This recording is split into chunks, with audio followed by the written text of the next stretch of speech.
आप देख रहे हैं हमारी बजट ट्रांसमिशन 2016-17।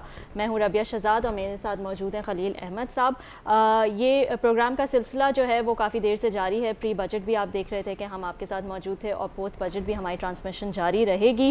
अपने मेहमानों का तारुफ मैं कराती चलूँ जो इस वक्त हमारे साथ मौजूद हैं। सैयद तनवीर अहमद साहब मौजूद हैं, डायरेक्टर जनरल हैं वैल्यूएशन पाकिस्तान कस्टम्स। सलाम तनवीर साहब। इसके अलावा लियाकत अली साहब हमारे साथ मौजूद हैं, डायरेक्टर हैं हैस्कोल पेट्रोलियम लिमिटेड के। अस्सलाम वालेकुम लियाकत साहब।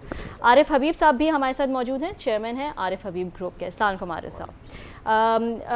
बजट ट्रांसमिशन जो है वो हमारी जारी है काफ़ी टाइम से खलील, और अब हम देख रहे हैं कि पोस्ट बजट पे डिफरेंट जो है वो राय नज़र आ रही हैं डिफरेंट लोगों की। इससे पहले जब हम बात कर रहे थे ब्रेक से पहले अपने मेहमानों के साथ, तो उनमें से एक साहब का कहना ये था कि डिमांड्स जो हैं वो बहुत ज़्यादा हैं, समझ नहीं आता कि कहाँ स्पेंड किया जाए और कहाँ नहीं स्पेंड किया जाए, किसको रियायत दी जाए और किसको नहीं दी जाए। हम अपने मेहमानों से भी जानेंगे कि वो इस हवाले से जो है वो क्या व्यू पॉइंट रखते हैं। असल बेसिकली जो डिस्कशन हो रही ना वही हो रही कि अगर आप अपने घर को आपने संभालना हो तो आपने दो चीज़ें देखनी होती हैं ना, कि आपकी इनकम क्या है और आपके एक्सपेंडिचर्स क्या हैं, राइट। और यही सिलसिला बेसिकली मुल्क में भी है कि फ़िस्कल डेफिसिट को कम करने के हवाले से हम काफ़ी ज़्यादा तकद्दो करते रहे।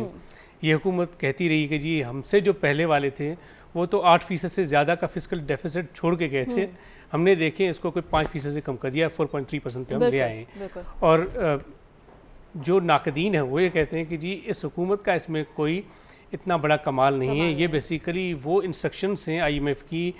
हम देखें सितंबर 2013 में 6.8 बिलियन अमेरिकन डॉलर्स की एक्सटेंडेड फंड फैसिलिटी में गए थे। फिर जो कुछ IMF ने कहा हमने सर झुका के एक्सेप्ट किया और उसी के इस पे हम चलते रहे कि जी हमने ज़ाहिर है उनकी जो भी इंस्ट्रक्शंस थी उनको फॉलो करना था। अब इस वक्त जो बेसिकली मैं प्रॉब्लम्स देख रहा हूँ, जो मैंने बजट स्पीच सुनी है, जो तमाम चीज़ें सुनी हैं, वो है कि एक दो चीज़ों को तो बहुत ज़्यादा फोकस रखा गया है। अब उसमें भी बहुत सारे सवालात हैं कि वाकई फोकस रखा गया नहीं, वो है कि ज़रूरी शोबे को। फिर दूसरा दो चार ऐसी चीज़ें हैं, बाय एंड लार्ज लोग कहते हैं कि जी देखें कैपिटल मार्केट की बात करें, स्टॉक मार्केट, वो कोई ऐसी बड़ी चीज़ नहीं होती है, it's not barometer of economy, उससे इकॉनमी का पता नहीं चलता। देखें दुनिया भर में तो अब अगर देखें तो कंपनी जब लिस्टेड होती हैं तो उससे बेसिकली इकॉनमी को बेनिफिट पहुँचता है, एम्प्लॉयमेंट जनरेशन होती है, पैसा ज़ाहिर ऐसे ही आता है ना। तो व्हाट आई फील इज़ कि कैपिटल मार्केट के लिए एज सच कोई बेहतरीन मेजर्स नहीं ली गई जो ली जानी चाहिए थी। 37,000 के मार्क को मार्केट ने क्रॉस किया है। दिस शोज़ की काफ़ी ज़्यादा स्ट्रेंथ है, दुनिया भर आपको मान रही है कि आपकी कैपिटल मार्केट स्ट्रॉन्ग है। इस वक्त देखें आप जो हुआ है मर्जर हुआ है, पाकिस्तान स्टॉक एक्सचेंज आप बन चुके हैं और आपका स्ट्रेटेजिक पार्टनर बायर रेडी है आपके पास आने के लिए। 11 जनवरी को लॉन्च हो गई, ठीक है। तो इसमें मैं समझता नहीं, एनीवेज बहुत सारी चीज़ें। I think we should start with Tanveer साहब। टैक्सेशन के हवाले से अक्सर हम जब बात करते हैं तो वही डायरेक्ट टैक्स, इनडायरेक्ट टैक्सेस। अब इनडायरेक्ट टैक्सेस की इस वक्त की जब मैं फिगर्स देख रहा हूँ तो that is around 62% of the total collection. Direct taxation में जो एक्चुअल में चीज़ देख रहा हूँ बेसिकली ज़्यादा जो बोझ हुआ है वो इनकम टैक्स, यानी मेरी आपकी तनख्वाह से आ गया, या फिर विदहोल्डिंग टैक्स जो 90 की दहाई में इंट्रोड्यूस हुआ था कि हम इकॉनमी को डॉक्यूमेंट करेंगे। इकॉनमी तो डॉक्यूमेंट हुई नहीं, लेकिन विदहोल्डिंग टैक्स का जो बोझ है वो इतना ज़्यादा पड़ा कि हम सब जितने भी लोग बैठे हुए हैं सब पे ये बोझ आ गया है। और विदहोल्डिंग टैक्स का मतलब ये है कि FBR के लोग सोते रहेंगे, वो कोई काम नहीं करेंगे, आराम से चीज़ उनके पास पहुँच जाएगी। सेल्स टैक्स के हवाले से जब आप एनालिसिस करें तो अगर 3.1 ट्रिलियन रुपीज़ का टारगेट था तो आप तकरीबन देखें कि 1 खरब रुपये तो सिर्फ सेल्स टैक्स से ही आ रहे हैं। हुकूमत क्या कर रही है आपके ख्याल में? देखिए इतना सिंपल नहीं है जो आप कह रहे हैं कि ऑटोमेटिक ये चीज़ें आ जाती हैं और टैक्स जो है ऑटोमेटिक आ जाता है। ज़ाहिर है कि FBR की बहुत सारी कुछ ज़ाहिर है कि मजबूरियाँ भी, कुछ प्रॉब्लम भी, लेकिन एफिशिएंसी भी। एक तो दो तीन चीज़ें थोड़ी सी मैं, हमारे यहाँ जो बैरोमीटर है वो तकरीबन टैक्स टू GDP रेशो है। हमारे यहाँ नॉर्मली कहा जाता है कि टैक्स टू GDP रेशो हमारी बहुत कम है और हम बहुत नीचे जा रहे हैं। लेकिन आप एक चीज़ देखिए कि हम तकरीबन कोई 21% तो हमने GDP का प्रोविंसेस को दे दिया, एग्रीकल्चर। अच्छा, उसके बाद सर्विसेज 58% ऑफ GDP, उसका सेल्स टैक्स हमने प्रोविंसेस को दे दिया। तो आपके पास जो फेडरल है वो उसके पास बेस बहुत थोड़ा है। उस बेस में आप देखें कि जो 10% ले रहे हैं ये ऑलमोस्ट 50% ऑफ GDP से आ रहा है। अगर आप इसको देखें तो इन रियल टर्म्स ऑलमोस्ट अब 17-18% पर है। सेकेंडली बहुत सारा अब इस वक्त जो है वो सूबों के पास चला गया। आप सूबों को ये देखिए कि 58% सेल्स टैक्स जो है सर्विसेज का, 21% उसका, तो ये कितनी बड़ी मौजूद है उनके पास लेवरेज। इस वक्त जो टैक्स है वो तकरीबन 1.2% आ रहा है एग्रीकल्चर से, और जो इंडस्ट्री का है वो ऑलमोस्ट 73% कंट्रीब्यूट कर रहा है। तो इन चीज़ों को, थर्डली अब CBR की जो FBR की जो मैं आप थोड़ी सी आपको वो करूँ कि हमारे यहाँ आप ये देखिए कि इस वक्त तकरीबन कोई 20-21% टैक्स की उसमें है, और ये जो पीछे लिए गए हैं मेजर्स बहुत सारे, जो पीछे टैक्स रिफॉर्म कमीशन बना, उनकी बहुत सारी इम्प्लीमेंटेशन हुई चीज़ें, तो 21% इंक्रीज़ हुआ है, जबकि आपका 5-4% यानी कि GDP ग्रोथ है, 2% इन्फ्लेशन है, 6-7% होनी चाहिए थी नॉर्मल इंक्रीज़। तो ये कहीं से तो आई है ना ये इंक्रीज़, और उसमें FBR का, और मैं समझता हूँ कि ओवरऑल जो पॉलिसीज़ गवर्नमेंट की हैं उसकी वजह से अल्हम्दुलिल्लाह कि बहुत ज़्यादा इस दफ़ा हमें रेवेन्यू टारगेट को अचीव कर रहे हैं। कस्टम साइड तो बहुत आगे जा रही है, और जो इंपोर्ट साइड है, दूसरी साइड भी इंशाल्लाह कोई टारगेट में नहीं होगा। और देखिए कि अगली दफ़ा का टारगेट जो है इस यानी कि जो बेस कितना है उसके अंदर देखिए कि 4,000 अरब रुपए का है। आरिफ साहब, आपकी तरफ मैं आना चाहूँगी। जो तनवीर साहब ने बात की, ही seems quite happy with the performance of FBR। इनके ख्याल में रिफॉर्म्स जो हैं वो नज़र आए हैं। यू थिंक कि हमारे मुल्क में टैक्स रिफॉर्म्स नज़र आए? क्योंकि टैक्स टू GDP की जब हम बात करते हैं और हम कंपेयर करते हैं, तो we compare with regional countries जो और हैं, और रीजन में no doubt it's one of the lowest tax to GDP जो है। ग्रोथ ज़रूर नज़र आई है, लेकिन वो किस मेजर की वजह से नज़र आई है? क्या वो लॉन्ग टर्म मेजर है? क्या वो एक लॉन्ग टर्म रिफॉर्म है या नहीं है? आपके ख्याल में आपकी क्या राय है इसको लेकर? आई थिंक इस साल जो रेवेन्यू जिस तरीके से कलेक्ट हो रहे हैं, इसमें तो डेफिनेटली FBR के लिए जो है खुशी की बात है कि कई अरसे के बाद जो है वो जो बजट में रखे गए टारगेट जो है वो पूरे होते हुए नज़र आते हैं। ये रिजीम जो है वो विदहोल्डिंग टैक्स रिजीम जो है बहुत अरसे से चल रहा है, इसके बावजूद भी शॉर्टफॉल जो है वो होती रही हैं, और उसमें नो डाउट कि एक दफ़ा जो है वो नवंबर में जो है वो एक मिनी बजट जो आया था जिसकी वजह से कस्टम में टैरिफ वेरिफ बढ़ाई थी, उसके बावजूद आई थिंक ये खुश आइंद बात है कि जो है वो रेवेन्यूज़ जो है वो बढ़े हैं। मेरे ख्याल ज़रूरत इस बात की है कि क्या जो बजट के ज़रिए सिर्फ ये नहीं है कि हम मीज़ानिया जो है आमदनी और ख़र्च का जो है वो सिर्फ बैलेंस शीट बनाते हैं, इसके साथ आपको एक पॉलिसी डायरेक्शन इकोनॉमी को देना होता है कि किसकी वजह से, किन वजूहात की वजह से जो है या किन मेजर्स की वजह से जो है आगे हमको ग्रोथ अच्छी होगी। देखें ना, रेवेन्यू ज़्यादा कलेक्शन करने के दो तरीके हैं। एक तो ये है कि आप टैक्स रेट बढ़ाते जाएं, और दूसरा ये है कि आप साइज़ ऑफ इकोनॉमी को बढ़ाएं। रेट्स जो है वो रेशनलाइज करें और साइज़ ऑफ इकोनॉमी को बढ़ाएं। तो हमें ये देखना चाहिए कि क्या गवर्नमेंट का इन्हिसार ज़्यादा रेट पर है या इकोनॉमी को बढ़ाने का है। इकोनॉमी को बढ़ाने के दूसरे फ़वाइद भी ये है कि जो हम ट्रिकल डाउन इफेक्ट वगैरह की बात करते हैं, जब तक कि ग्रोथ नहीं होगी, लोगों को एम्प्लॉयमेंट अपॉर्चुनिटीज़ नहीं मिलेंगी, गवर्नमेंट रेवेन्यू भी जो है वो इसी तरह बढ़ेगा, अशिया सर्फ की जो अवेलेबिलिटी भी जो है यही होगी कि ज़्यादा जो है इंडस्ट्रियाँ लगें, ज़्यादा सर्विसेज। आपके ख्याल में इंडस्ट्रियाँ ज़्यादा नहीं लगीं या इतना ज़्यादा इंटरेस्ट रेट्स हमने काफ़ी लो देखे, इन्फ्लेशन हमने जो है वो एक कम सतह पे जो है वो हमें नज़र आई है? आपके ख़्याल में क्यों इन्वेस्टमेंट्स या इंडस्ट्रीज़ जो हैं वो नहीं लगी?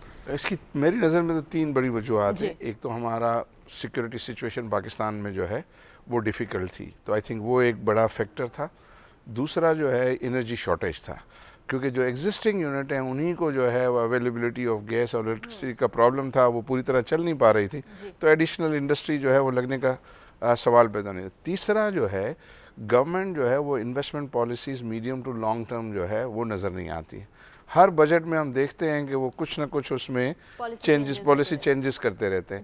हमारे जो जी कॉन्फिडेंस है, और हमारे इन्वेस्टर्स कहते हैं जो बाहर से भी हमारे फॉरेन, वो कहते हैं यार आप अपने पॉलिसी मेकर्स को कहिए जो करना हो एक दफ़ा करके इसका लॉन्ग टर्म, क्योंकि जो वादे उन्होंने इवन कैपिटल मार्केट से भी किए थे, जब ये कैपिटल गेन टैक्स लगा था तो एक बाकायदा एक अंडरस्टैंडिंग हुई थी, उस अंडरस्टैंडिंग को गवर्नमेंट ऑनर ही नहीं करती। हर साल कुछ ना कुछ जो है उसमें ऊपर नीचे करते हैं, जिसकी वजह से, क्योंकि ये बिजनेसेस हैं ये तो मीडियम टू लॉन्ग टर्म के लिए होते हैं, एक एक साल के लिए तो नहीं होते। तो खुश नहीं है आप कैपिटल मार्केट्स में जो इक़दाम लिए गए? मुझे तो कैपिटल मार्केट में डिसअपॉइंटमेंट हुआ, क्योंकि ये ऐसा शोबा है कि जो गवर्नमेंट को फॉरेन पे बैक करता है ना, कि अगर आप इन्वेस्टमेंट को ज़्यादा अट्रैक्ट देखें कैपिटल मार्केट के राबिया कॉम्पिटिटर कौन है? कॉम्पिटिटर जो है कमोडिटीज़ है, कॉम्पिटिटर जो है रियल इस्टेट है, ठीक है ना, वहाँ डॉक्यूमेंटेशन का फुकदान है। इसमें जो पूरा कैपिटल मार्केट है फुल्ली डॉक्यूमेंट 100%। अब वहाँ पूरे तरीके से जो है वो टैक्सेस भी पूरे होते हैं, और उसके अंदर जो है वो ग्रोथ के लिए आपको necessary resources, financial resources provide करते हैं। सही। तो उनको अगर आप, हमने क्या, इस स्टॉक एक्सचेंज ने छोटी छोटी सिंबॉलिक चीज़ें मांगी थी, वो छोटी छोटी सिंबॉलिक चीज़ें अगर वो देते तो स्टॉक एक्सचेंज का जो असल मकसद है, असल मकसद ये नहीं है कि इंडेक्स जो है वो बढ़ गया, असल मकसद ये है कि कितनी वो फाइनेंशियल रिसोर्सेज रेस कर सकते हैं मुख्तलिफ इंडस्ट्री के लिए, कंपनी के लिए। तो उसमें अनफॉर्चुनेटली इस साल जो है वो कुछ भी नहीं हुआ। इवन प्राइवेटाइजेशन पिछले सालों में थी जिसने कंट्रीब्यूट किया था, वो भी इस साल जो है रुक गई। तो हमें ज़रूरत इस बात की है कि उसको हम प्रमोट करने की कोशिश करें जिसके इकदामात नज़र नहीं आते। इन्होंने नो डाउट एक्सपोर्ट एग्रीकल्चर के लिए कुछ ये है कि रियल इस्टेट में जो है मैं समझता हूँ कि वहाँ भी एक्टिविटी जो है ये बढ़ेगी, फिक्स टैक्सेशन का जो इन्होंने कॉन्सेप्ट इंट्रोड्यूस किया, लेकिन कैपिटल मार्केट्स के मेजर्स नज़र ना आने की वजह से मायूसी हुई। ठीक है, before I move on to Liaquat साहब, उनसे भी हम डिटेल में बात करेंगे एनर्जी सेक्टर के हवाले से। तनवीर साहब क्योंकि हमारे पास थोड़ी देर के लिए मौजूद है and he has to go, तो हम ज़रूर फ़ायदा उठाएंगे इनसे मज़ीद टैक्सेशन को जो है वो समझने के लिए। डायरेक्ट और इनडायरेक्ट टैक्सेस की एक बहस जो है वो हमारे यहाँ जारी रहती है कि इनडायरेक्ट टैक्सेस की तरफ ज़्यादा रुझान है, डायरेक्ट टैक्सेस की तरफ हम नहीं जा रहे हैं, which should be the main policy कि हम डायरेक्ट टैक्सेस जो हैं वो लें और डायरेक्ट इनकम टैक्स जो है उसमें इजाफा किया जाए या उसको जो है वो इनकॉर्पोरेट किया जाए। इस हवाले से एफबीआर की क्या पॉलिसीज़ रही हैं या आगे जाके रहेंगी? देखिए, इनडायरेक्ट टैक्सेस नो डाउट कि हमारे यहाँ बहुत बड़ा शेयर जो है टोटल हमारी कलेक्शन में वो इनडायरेक्ट टैक्सेस का है, और ऑलमोस्ट बाकी जगह भी जो चाहे वो यूएस है चाहे वो इंडिया है कोई और है, रीजनल भी आप ले लें तो सेल्स टैक्स और दूसरे जो है इनडायरेक्ट टैक्सेस बहुत बड़ा हिस्सा है। कुछ जो चीज़ें हमारे यहाँ नॉर्मली, एक तो ये कहा जाता है कि आपके यहाँ नंबर ऑफ़ जो हैं वो टैक्स पेयर बड़े कम हैं और ज़्यादातर जो हैं फाइलर्स नो डाउट के कम होंगे, लेकिन टैक्स पेयर कम नहीं है। सिर्फ आपकी एक जो क्या कहना चाहिए जो 2-3 करोड़ आपके मोबाइल यूज़र्स जो हैं वो अपने इनकम में से दे रहे हैं ना टैक्स, जो उनके साथ कट जाता है basically million out of 200 million subscribers हैं। तो लेकिन ये है कि वो आप बहरहाल एक इनकम में से आ रहा है। इसी तरह बेबहा शोबे हैं कि जो बाद में एडजस्ट होते हैं टुवर्ड्स इनकम टैक्स, लोग जो हैं अपना बैंकों में कट रहे हैं उनका, तो वो बेसिकली टैक्स पे कर रहे हैं, ठीक है, कोई फाइल नहीं कर रहे। तो फाइलर और उस बहस से हट के 3, 4, 5, 7, 8 करोड़ जो हैं वो लोग पे कर रहे हैं टैक्स, और वो अपनी पॉकेट से कर रहे हैं, बाद में एडजस्टमेंट ले लेते हैं। इसमें कोई शक नहीं है कि बहुत बड़ा एक सेगमेंट इनडायरेक्ट टैक्सेस का है और वो ग्रेजुअली ही आएगा। मेरा टैक्सेशन का है ना, बेसिकली दिस इज समथिंग जिसके बारे में हम अक्सर बातें करते हैं और बहस भी बहुत होती है, लेकिन एक अहम चीज़ जो आपने देखा होगा कि पिछले बजट में जब इस्माइली सर का बजट आ रहा था तो बजट जैसे ही पेश हुआ तो ये जो एक बहस छिड़ पड़ी ताजरों के दरमियान और एफबीआर के दरमियान कि जी जो फाइलर्स हैं वो तो 0.3% देंगे और जो नॉन फाइलर्स हैं 0.6% देंगे। फिर इस पर ऑर्डिनेंस भी आया एक प्रेसिडेंट साहब की तरफ से, फिर इसमें कमी भी हुई, फिर इस पर वॉलंटरी टैक्स स्कीम भी लाई गई। अब इस वक्त ये 0.4% का, आप समझते कि ये सिलसिला जो चलता रहा इससे धचका लगा इकॉनमी को या फिर लोगों ने बैंकिंग सेक्टर की तरफ जाना छोड़ दिया? नहीं, देखिए मेरा नहीं ख्याल कि इसकी वजह से कोई बैंकिंग सेक्टर पे पड़ा हो, अदरवाइज़ बैंक्स जो हैं वो हमारे पास आते कि बैंक डूब गए हैं, ये इस तरह की कोई बात नहीं थी। आई थिंक कि ये इसका बजट से ज़्यादा ताल्लुक इन्फोर्समेंट से है। अब इन्फोर्समेंट में एफबीआर ने अपनी पूरी कोशिश कर ली। उन्होंने कहा जी कि आप ये शॉर्ट कर दें, हम नहीं आना चाहते, अच्छा जी आप मत आइए उसके अंदर, अच्छा हम एक सफ़े की रिटर्न चाहते हैं, अच्छा वो कर दी, हम उर्दू की चाहते हैं वो कर दी, हम फलानी ये कर दें, आप जो भी डिमांड्स थी मान ली, लेकिन इसके बावजूद जो है वो बहुत कम जो हैं वो आए हैं। और इस बात पे अब ये है कि अब अगर 0.4% लगता है तो दिस मीन्स कि इनडायरेक्टली उनके इनकम में से वो टैक्स डिडक्ट हो रहा है और वो कहीं जाके वो उसकी ज़ाहिर के एडजस्टमेंट करेंगे। तो इस मानों में तो वो हद तक तो टैक्स नेट में आ गए हैं, लेकिन प्रॉपरली डॉक्यूमेंटेशन के लिए ज़रूरी है कि वो फाइल करें। फाइलर्स ही राइट, अगर वो दे रहे हैं उन पे टैक्स लगा। पहले भी यही बात हो रही थी कि एक फाइलिंग एक अलग इशू है और टैक्स पे करना अपनी पॉकेट से एक अलग इशू है। तो क्या ज़रूरी हम बहुत ज़रूरी है ख्याल में डॉक्यूमेंटेशन ऑफ इकोनॉमी के लिए ज़रूरी है ताकि हर चीज़ वो आ सके, और उसके लिए एफबीआर उसके लिए क्या इक़दाम हो सकते हैं? इस वक्त तो एफबीआर जो है वो बहुत बड़ी बहस है, एक बहुत बड़ी और पूरी हम पीछे कोशिश कर चुके और डॉक्यूमेंटेशन के ऊपर। हाँ, अच्छा लियाकत साहब को इन्वॉल्व करते हैं अपने साथ। लियाकत साहब ये बताइए कि तेल की कीमतों के हवाले से अगर हम देखें तो ये ड्रास्टिक डिक्रीज़ आई है। जून 2014 में $115 फ़ी बैरल, फिर फरवरी में हमने $27 फ़ी बैरल देखी, तो कंपनीज़ पे ज़ाहिर है इन्वेंट्री लॉसेस तो लाजमी आए होंगे जितनी भी ऑयल मार्केटिंग कंपनीज़ हैं। हुकूमत की तरफ से ख़ास तौर पे ये जो पेट्रोलियम लेवी की हम बात करते हैं, जब इंट्रोडक्शन हुआ था तो बड़ी उम्मीदें थी कि बड़ी डेवलपमेंट होगी पेट्रोलियम डेवलपमेंट लेवी। अब इस वक्त हम अगर देखें तो 10 रुपये फ़ी लीटर है। अगर ये 20 रुपये फ़ी लीटर की जैसे बात हो रही थी, ये इक़दामात अगर इस तरह के इक़दामात किए जाएंगे तो आप समझते हैं कि कंपनीज़ पे और आम आदमी पे एक नेगेटिव इम्पैक्ट आएगा? देखिए, एक तो ये है कि आपको पता है कि लास्ट ईयर $110 प्लस पर बैरल पे जो है वो प्राइसेस थी। मेरे ख्याल में एक बहुत बड़ा विंडफॉल और इस गवर्नमेंट की खुशकिस्मती है कि इस साल में प्राइसेस जो हैं बहुत गिरी हैं। अभी भी देखें $50 पर बैरल के करीब है, जिससे गवर्नमेंट को बैलेंस ऑफ पेमेंट में एक बहुत बड़ा कुशन मिला है, तकरीबन $6 बिलियन की सेविंग। और उसके अलावा गवर्नमेंट को फ्रैंकली स्पीकिंग ये जो हम टैक्स रेवेन्यूज़ की बात कर रहे हैं कि government has been able to achieve के भी किसी हद तक अपने, वो भी आप देखें तो वो सेल टैक्स की एडजस्टमेंट के थ्रू जो है पेट्रोलियम प्रोडक्ट्स में बहुत ज़्यादा गवर्नमेंट को सपोर्ट मिली है। कि अगर हम आज भी देखें तो डीज़ल पे जो इस वक्त है सेल टैक्स 34% है, फर्नेस ऑयल पे हमारे सेल टैक्स जो है इस वक्त 20% है, मोटर गैसोलीन पे हमारे पेट्रोल पे जो है वो 17% है। तो मैं ये समझता हूँ कि अगर आप पेट्रोलियम लेवी और लगाएंगे तो उसका डेफिनेटली कंपनीज़ पे भी इम्पैक्ट आएगा और कंज्यूमर्स पे भी आएगा। लेकिन एट द सेम टाइम ये भी है कि गवर्नमेंट ने जो डिक्रीज़ इन ऑयल प्राइसेस है उसका बेनिफिट कंज्यूमर्स को भी पास ऑन किया है, और उसका इम्पैक्ट हम ये देखते हैं कि हमारी जो टोटल मार्केट साइज़ था पेट्रोलियम प्रोडक्ट्स का लास्ट ईयर वो कोई 22 मिलियन टन्स था। इस साल वी एक्सपेक्ट कि ये जो हमारी कंजम्पशन है मुल्क की कोई अराउंड 28 मिलियन टन होगी, कि जो फर्स्ट क्वार्टर है वो 6 मिलियन कोई अराउंड 7 मिलियन टन है कि जो फर्स्ट क्वार्टर में हमने प्रोडक्ट्स कंज्यूम किए हैं। उससे एक जो इफ़ेक्ट आया है हमारी इंडस्ट्री पे भी, कि अगर आप देखें हमारी टेक्सटाइल इंडस्ट्री स्पेशली फैसलाबाद में कि हर वक्त स्ट्राइक्स हो रही होती थी, लोग टायर जला रहे होते थे, तो उसमें ये ऑयल प्राइसेस का जो डिप है उसका भी एक कंट्रीब्यूशन है कि वो टेक्सटाइल ऑनर जो पहले अपने जेनसेट डीजल पे नहीं चलाते थे, जब वो प्राइसेस उस लेवल पे आ गई कि उनके लिए इकोनॉमिकल हो गया कि वो अपना कैप्टिव पावर प्लांट जो है वो चला सकें। बहुत से आज जो टेक्सटाइल ऑनर्स हैं वो प्रेफर करते हैं कि वो अपनी ओन जनरेशन करें फर्नेस ऑयल से एज अगेंस्ट कि वो वापडा से लें। तो उसका बेनिफिट गवर्नमेंट ने आई वुड से कि किसी हद तक पास ऑन किया है और उसका पॉजिटिव इम्पैक्ट इंडस्ट्री पे भी आया है। अरे साहब, अगर एग्रीकल्चर सेक्टर ने बेहतरी नहीं दिखाई व्हाट्सो एवर रीज़न कि जी कॉटन की क्रॉप इतनी ज़्यादा बुरी आई, 15 मिलियन बेल्स नहीं हुई, 14 मिलियन बेल्स नहीं हुई, 10 मिलियन बेल्स हुई हैं और काफ़ी ज़्यादा डिक्लाइन देखिए। अगर 27% से ज़्यादा की डिक्लाइन हुई है तो दैट्स रियली बिग डिक्लाइन। लेकिन ऑन द कॉन्ट्री अगर हम देखें तो जो सनती पैदावार है, अगर ये फिगर्स ठीक हैं जो हुकूमत दे रही है कि 6.8% की ग्रोथ हुई है, और उसमें फिर जो ज़्यादा कंट्रीब्यूशन आया अगर हम देखें तो लार्ज स्केल मैन्युफैक्चरिंग का 4.6%, cement, fertiliser, pharmaceutical, construction industry और इसके अलावा 2-4 इंडस्ट्री जिसमें ऑटोमोबाइल इंडस्ट्री भी है, इनकी परफॉर्मेंस काफ़ी ज़्यादा आप समझते हैं कि बेनिफिशियल रही। अगर इस सेक्टर में बेहतरी नहीं आती तो शायद हम ये 4.7% की बात नहीं, शायद 1.7% की बात कर रहे होते हैं। नहीं, आई थिंक चूँकि इन सेक्टर्स में आइडियल कैपेसिटी पड़ी हुई थी तो उन आइडियल कैपेसिटी की यूटिलाइजेशन हुई।